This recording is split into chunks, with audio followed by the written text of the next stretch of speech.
The long MAGA nightmare continues as the failed former president, previously twice indicted and twice impeached and twice arrested, has been indicted again, a third time, this time for attempting to, colloquially speaking, subvert the will of the voting people and overturn an election that he did not win to stay in power, despite the fact that Joe Biden became president of the United States. This has to do with disenfranchising voters. We will look at the indictment specifically. We will look at the immediate reaction from MAGA land, which has no choice seemingly but to misstate what is in the indictment in order to defend their glorious leader, regardless of what he is accused of doing. Let's start with the Reuters report. Trump faces federal charges for efforts to overturn 2020 election. This is separate from the hush money New York case. This is separate from the documents case for which Trump has already been indicted. This is separate from the potentially forthcoming Georgia indictment for attempting to steal those electoral votes. This is a new thing. The Reuters report reads, Donald Trump was indicted Tuesday for his wide-ranging attempts to overturn the 2020 election, the third time in 4 months that the former U.S. president has been criminally charged, even as he campaigns to regain the presidency next year. It is a 4-count, 45-page indictment. It charges Trump with conspiring to defraud the United States by preventing Congress from certifying Democrat Joe Biden's victory and to deprive voters of their right to a fair election. There is a critically important detail just in that line, which is that this indictment is for Trump's alleged actions while president of the United States. That is already different than what we have seen in some of these other indictments. That is extremely important. Trump was ordered to make an initial, then President Trump pushed fraud claims he knew to be untrue, pressured state and federal officials, including Vice President Mike Pence, to alter results, and finally incited a violent assault on the U.S. Capitol in a desperate attempt to undermine American democracy and cling to power, prosecutors say. Trump ordered to make an initial appearance in federal court in Washington Thursday. The case has been assigned to U.S. District Judge Tanya Chutkan, appointed by Trump's predecessor, Barack Obama. We will talk about that aspect of this and Judge Chutkan and how she has handled already the cases related to Trump rioters from January 6th, which have come before her. That's its own interesting story, which we are going to delve into. The charges stem from Jack Smith's sprawling investigation into allegations Trump sought to reverse his loss to Biden. Despite a dizzying and growing array of legal troubles, Trump has solidified status as the front runner, according to public opinion polls, and that is absolutely true. Let's go to a statement made by the special prosecutor, Jack Smith.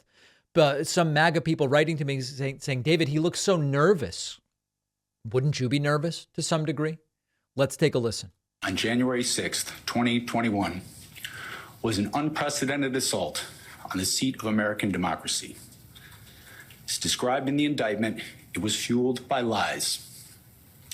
Lies by the defendant targeted at obstructing a bedrock function of the U.S. government, the nation's process of collecting, counting, and certifying the results of the presidential election. The men and women of law enforcement who defended the U.S. Capitol on January 6th are heroes. They are patriots and they are the very best of us. They did not just defend a building or the people sheltering in it. They put their lives on the line to defend who we are as a country and as a people. They defended the very institutions and principles that define the United States. Since the attack on our Capitol, the Department of Justice has remained committed to ensuring accountability for those criminally responsible for what happened that day.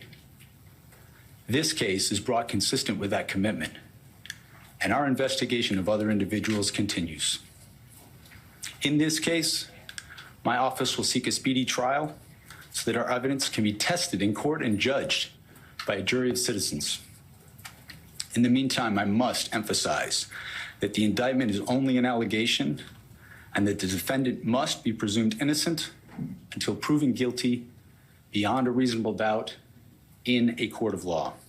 So there is Special Prosecutor Jack Smith explaining what this is. Now, we need to have on the table an important rebuttal to what many on the right are already saying. Later in today's program, I will present to you statements from individuals like Rudy Giuliani and others claiming that Trump is being indicted for speech, that he is his First Amendment rights are being taken away because he is being indicted for speech. It is important to understand that Donald Trump is not being indicted for his speech. Trump's statements are not the alleged crimes. The crime was the effort to disenfranchise voters through the actions that were at issue here. And all you need to do is look at the Trump indictment. Folks, this isn't very long. I skimmed it last night and then looked at it again in more detail this morning. If you look very close to the top, and we'll put it up on the screen here, it is very clear.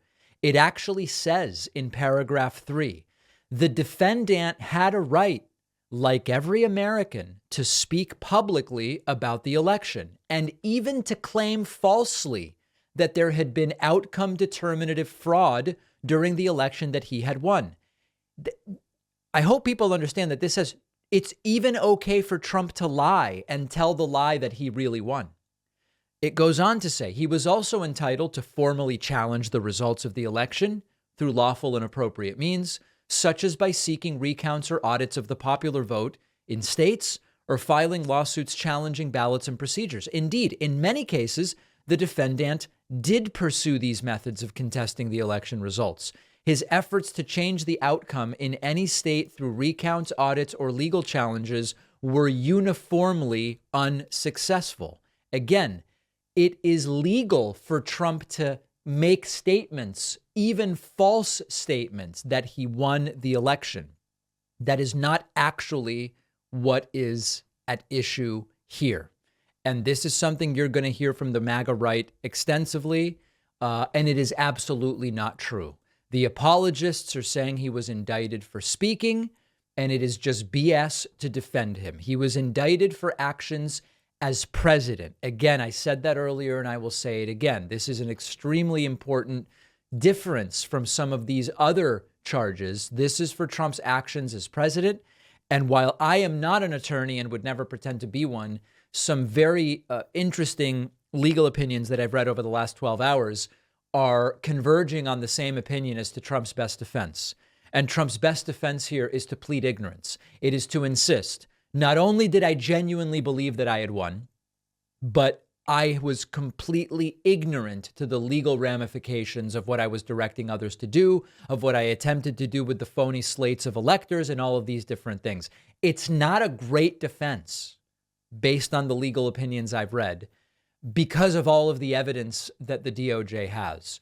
But it may be Trump's best defense to throw himself at the mercy of the court and say, I genuinely believed everything I said, and I had no guilty conscience or negligent perspective or malicious, certainly, and see where that gets him. Again, this is only one of 3 cases against Trump criminally. It may soon be one of only 4. So this is going to get very complicated very, very quickly.